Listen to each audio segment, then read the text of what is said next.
Hi, I'm Elan. In addition to the CPU, professional brush filament is the important part of the best quality robot vacuum cleaner. Tai Hing's Nylon 612, Nylon 66, Nylon 6 filament, and PP bristle can be applied in robot vacuum cleaner. This filament has product features of chemical stability, excellent mechanical property, impact resistance, bending recovery strength, and low moisture absorption rate.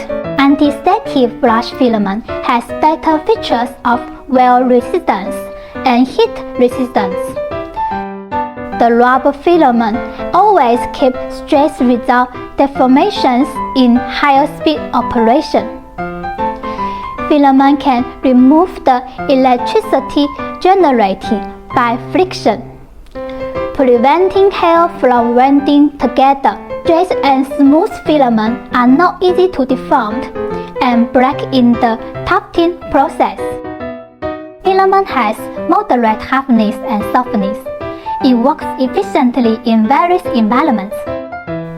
Robot vacuum cleaner filament can clean the dust on various kinds of grounds quietly, such as wood floor, marble floor, and ceramic floor, etc.